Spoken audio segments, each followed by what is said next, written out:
Boa tarde a todos.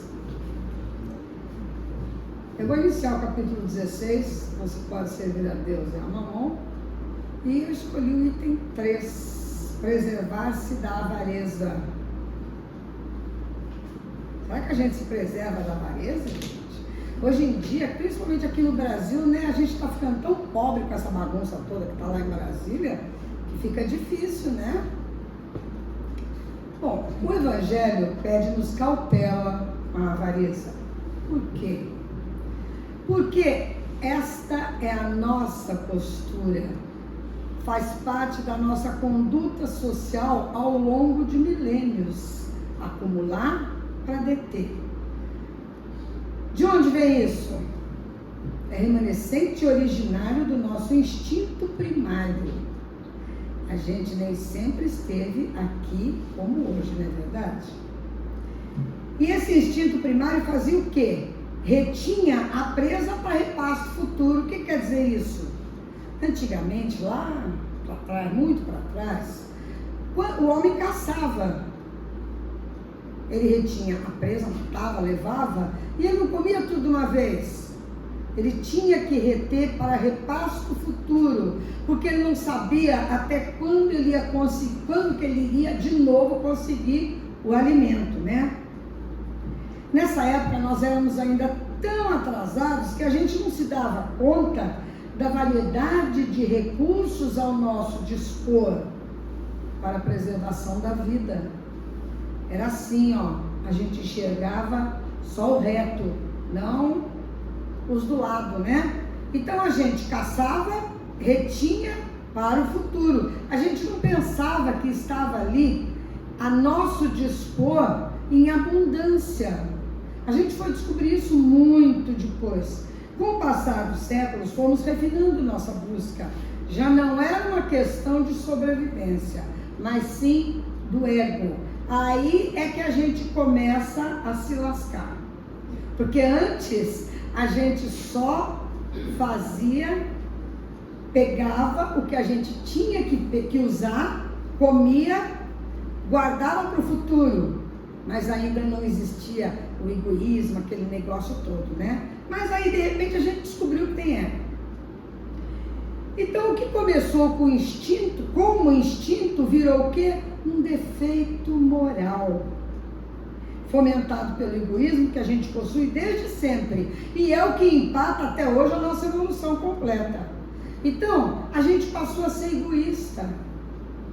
Nessas alturas a gente já estava pegando o que era nosso, acabava de comer, corria no do vizinho, roubava, pegava e levava pra gente. E se ele não desse, a gente matava. Por isso que eu disse que a gente se lascou a partir do ego, porque aí a gente já não se contentava só com o que a gente conseguia, né?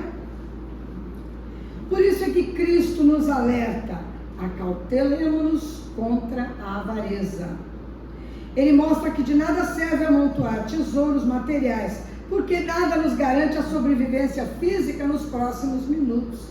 Gente, eu posso morrer aqui, agora, né? Eu já vi, faz umas 2 semanas já que eu vi 2 vezes 2 pastores pregando no púlpito, caíram mortos.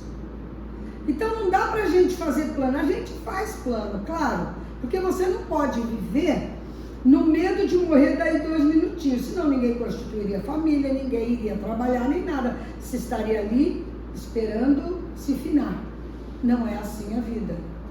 Mas se você parar para pensar, planos são cortados de repente. A hora que a dolorosa chega, não tem conversa. A gente vai e acabou. Tem gente que fala, mas eu não posso, eu mesmo falo, eu não posso ir agora, eu preciso, eu tenho muitos compromissos aqui na Terra. Mas os Espíritos nos ensinam que ninguém é insubstituível, né? Eu vou fazer falta, claro que sim. Mas o mundo não vai acabar porque eu estou saindo da Terra, né? Então, olha, o que é a avareza? E eu achei uma definição espetacular. É amealhar dinheiros nos cofres da mesquinhez. É juntar dinheiro no cofre da mesquinhez. Olha isso. Toda avareza é centralização doentia, porque o avarento ele sofre diuturnamente o pavor de ficar sem bens materiais. Eu não sei se vocês já conviveram com um avarento mesmo, porque a gente muitas vezes é seguro, todos nós somos. Ninguém pega o salário do final do mês e gasta todinho, esquecendo que tem dívida, tem família, não é verdade? Nós somos precavidos, é diferente do avarento. O avarento não gasta, né? Ele amontoa o dinheiro, vai ficando lá no cofre da mesquinhez dele. Ele sofre o pavor de ficar sem os bens materiais. Se afasta dos amigos, esconde, isso é muito comum, ele esconde da família o montante do que ele tem. Só vai descobrir depois que morre, aí vira aquela briga terrível, né? Dos herdeiros, cada um querendo comer uma fatia maior. Então ele não desfruta nada com medo de faltar. E o avarento não confia em ninguém, claro que não, né? Todo mundo é um potencial ladrão, que vai pegar as coisas dele. E quanto de nós, a gente está falando do avarento, mas quanto de nós descuidamos da nossa própria alegria, da nossa própria saúde, trabalhando em 2, 3 empregos às vezes, para ganhar um dinheiro suado, para ver se a coisa melhora, né? A gente tem a insegurança do amanhã, a gente tem o fantasma do desemprego nas costas da gente. Então, olha como a gente sofre o fantasma do desemprego, o amanhã incerto. A gente não consegue descansar e não consegue ser feliz, porque se você não tem paz, você não é feliz, né? Então nós temos casais que se separam porque não conseguem pagar as dívidas. Aí o marido joga na cabeça da mulher que ela gasta demais, ela diz que ele é incompetente porque não ganha o suficiente e pronto, está feita a encrenca e possivelmente a separação, né? Guerras são feitas por causa de dinheiro, sem dúvida, né? A gente tem aí os países que agora estão se digladiando, não é porque um não gosta do outro, nós sabemos disso, né? Homens sérios se deixam levar pela cupidez, pela tentação do dinheiro e do poder fácil, esquecidos que a mancha na honra é indelével, ela não sai com o homo, né? E quantos exemplos nós temos? Políticos, pessoas que antes honestíssimas, caráter reto, se metem em política e aí o dinheiro fácil, as tentações, deixa levar pelas tentações, né? E esquece que a mancha, a desonra, realmente é indelével. A política acaba, mas o nome dele continua, né? Nos anais da sujeira. Educamos os nossos filhos, ensinando-os a preparar um futuro financeiramente estável. Todos nós queremos os nossos filhos prontos para caminhar sozinho na vida.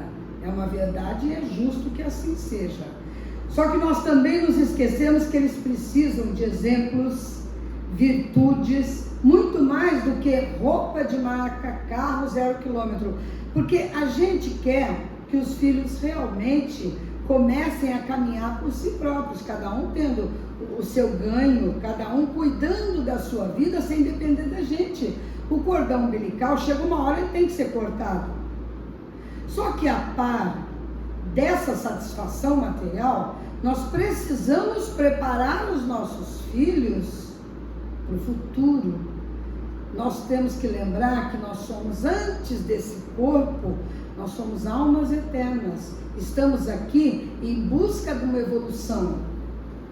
Então nós temos que mostrar isso para os nossos filhos. Não adianta só você cercar o seu filho de todos os bens materiais, mas não prepará-lo para uma vida futura, para a honestidade, para o caráter, porque ele vai formar uma família.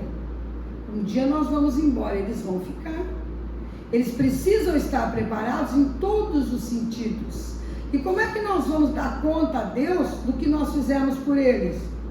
A gente só preparou para a vida material, nós nos esquecemos que a vida material não passa aqui, quando muito, de 100 anos, que nós somos espíritos eternos e que a gente precisa se preparar para sempre, não para esse pedacinho de vida que nós temos aqui. Até quando nós vamos ser cegos em relação às necessidades da nossa alma? Até quando a gente vai dar atenção só às coisas passageiras? A gente compra um carro achando que ele vai durar 100 anos. A gente tem briga pelas coisas materiais como se fomos viver aqui, vivêssemos aqui mais o resto da existência, né? O resto da existência. Nós somos imortais materialmente. Alma não existe. E é o contrário. A gente inverteu a nossa relação de valores, né? Nós invertemos. A gente acha que vai viver eternamente. Deus, a gente pensa nele com hora certa, quando nos convém. E quando a gente está muito agoniado, aí sim, aí a gente pensa nele fervorosamente. Mas é só assim que a gente pensa. A gente precisa dos bens materiais. Ninguém diz que não. Trabalhar é muito bom. A gente compra tudo que a gente quer, desde que a gente está nesse mundo, que nós viemos com esse equipamento para transitar na Terra, senão sem ele nós não conseguimos, é óbvio. Então nós temos que mantê-lo de alguma maneira, porque ele come e bebe para nosso azar. E a sociedade há muito tempo mostrou que a gente tem que pôr roupa para cobrir o corpo. Então a gente também tem que comprar roupa, não é verdade? Na antiguidade, eles matavam o bicho e faziam o sapato do couro. Hoje em dia, se a mulher não tiver pelo menos 5 pares de sapato, ela é uma coitada, não é? Então a vida mudou. Agora, é errado? Não. O errado é o exagero. Eu já vi gente que tem um closet de sapato com 100 pares. A gente só tem 2 pés, gente. Para que 100 pares? Não é verdade? Então, o que mostra isso? Que nós somos pessoas fúteis. Nós damos muita importância à vida material. Até parece que eu vou carregar todos os meus sapatos no caixão. Não é verdade? Jesus não condena a riqueza, mas a avareza que escraviza o homem à riqueza. Devemos nos guardar de toda a avareza. Somos avarentos com os outros, guardamos o nosso dinheiro, mas também somos avarentos conosco. Por quê? Porque a gente negligencia o nosso espírito. O dinheiro vai ficar. Se eu não contar quanto eu tenho e dividir tudo direitinho, vai ser só uma briga danada. A gente ainda não dá importância à nossa alma, que ela é sedenta de cuidado, de compromisso maior conosco. Ela quer se expandir e a gente resolveu que é aqui que a gente tem que ficar. Nós possuímos as virtudes, o sentimento do amor e do perdão, a gratidão, tudo isso. Só que a gente não libera isso. Não dá tempo de liberar, porque a gente precisa da parte material. Para usufruirmos da felicidade plena, é necessário abandonarmos essa postura de avareza espiritual. Aqueles que não têm avareza material têm a espiritual, que somos todos nós, claro, né? A gente já devia distribuir os tesouros do nosso coração. Ninguém precisa distribuir coisa material, mas tudo que a gente tem dentro da gente, a gente tinha que aprender a distribuir, não é? Com aqueles que nós convivemos. Nós precisamos mostrar. Dá licença, gente, que eu realmente estou precisando. Senão não consigo continuar falando. Obrigada. Eu falo muito, seca a garganta, né? Então, se a gente começa a distribuir os tesouros do nosso coração com todos que convivem, como é que a gente distribui? A gente distribui não é só com os filhos, com o marido, mas com a vizinhança, com aqueles que a gente conhece, com as pessoas que a gente convive. Esses tesouros, em forma de conhecimento, em forma de paciência, em forma de humildade, em forma de doação. Vamos nos doar O ouvido serve para ouvir aquele que está sofrendo, que precisa desabafar. Aquele outro precisa de uma palavra de incentivo, porque ele está muito para baixo. A gente precisa saber a hora de falar, a hora de ouvir. Tudo isso é distribuindo sentimentos, fazendo acontecer o milagre que a generosidade sempre provoca. É a satisfação que se encontra em simplesmente ser bom, sem esperar nada em troca. Olha que beleza quando você se sente apto a fazer o bem e não esperar a pessoa falar muito obrigada. Porque tem gente que dá, mas se você não falar que muito obrigada, ele diz, Deus me livre, nunca mais recebe nada de mim. Então a gente dá, mas a gente quer que a pessoa se humilhe. Que ela diga, olha, você é um santo, né? Você me ajudou. Mas vai ter que ter uma época, nós vamos chegar ao ponto que a gente se doa sem esperar nada em troca. Essa sim é a verdadeira caridade, né?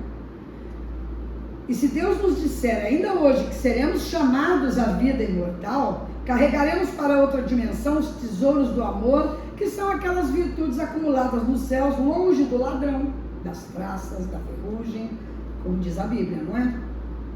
A vida de cada um de nós consiste, pois, no amor generoso e farto que conseguimos espalhar, fazendo com que a nossa passagem deixe um rastro de bondade para os demais espíritos com os quais cruzarmos nessa encarnação, servindo de exemplo e roteiro aos que ainda não sabem doar de si, sendo a lembrança querida que em vida personificou a bondade e não a triste lembrança daquele cuja vida toda foi pautada pela mesquinhez. Muito obrigada.